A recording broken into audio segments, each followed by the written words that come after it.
Mannar police பிரிவுக்கு உட்பட்ட சாந்திபுரம் 50 வீட்டு திட்டம் பகுதியில் உள்ள வீடு ஒன்றில் கடந்த புதன்கிழமை இரவு இடம்பெற்ற திருட்டு சம்பவத்துடன் தொடர்புடைய பிரதான சந்தேக நபரான பெண் ஒருவர் உள்ளடங்கலாக 4 பெண்கள் கைது செய்யப்பட்டுள்ளனர்.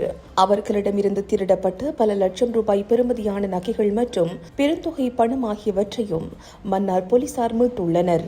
குறித்த சம்பவம் தொடர்பாக மேலும் தெரிய வருகையில், மன்னார் சாந்திபுரம் 50 வீட்டு திட்டம் பகுதியில் உள்ள வீடு ஒன்றில் கடந்த புதன்கிழமை இரவு பாரிய திருட்டு சம்பவம் ஒன்று இடம்பெற்றுள்ளமை குறித்த வீட்டின் உரிமையாளர் நேற்று வியாழக்கிழமை மன்னார் போலீஸ் நிலையத்தில் முறைப்பாடு செய்துள்ளார். இதன்போது குறித்த வீட்டில் தாலிக்கொடி, சங்கிலி, காப்பு உள்ளடங்கலாக 15 பவுன் தங்க நகைகளும் 4,35,000 ரூபாய் பணமும் காணாமல் போயுள்ளதாக மன்னார் போலீஸ் நிலையத்தில் முறைப்பாடு செய்துள்ளார். குறித்த முறைப்பாடுகளுக்கு அமைவாக மன்னார் போலீஸ் நிலைய பொறுப்பதிகாரிகள் இணைந்து முன்னெடுத்த விசேட தேடுதல் நடவடிக்கைகளின் போது பிரதான சந்தேக நபரான பெண் கைது செய்யப்பட்டுள்ளார்.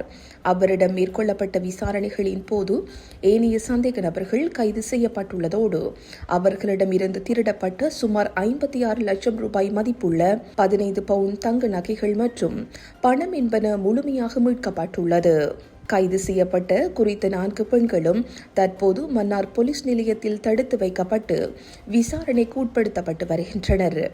மேலதிக விசாரணைகளை மன்னார் போலீசார் முன்னெடுத்து வருவதோடு விசாரணைகளின் பின்னர் மீட்கப்பட்ட நகைகள், பணம் மற்றும் கைது செய்யப்பட்ட நபர்களை நீதிமன்றத்தில் முன்னிலைப்படுத்த மன்னார் போலீசார் நடவடிக்கைகளை மேற்கொண்டு வருகின்றனர்.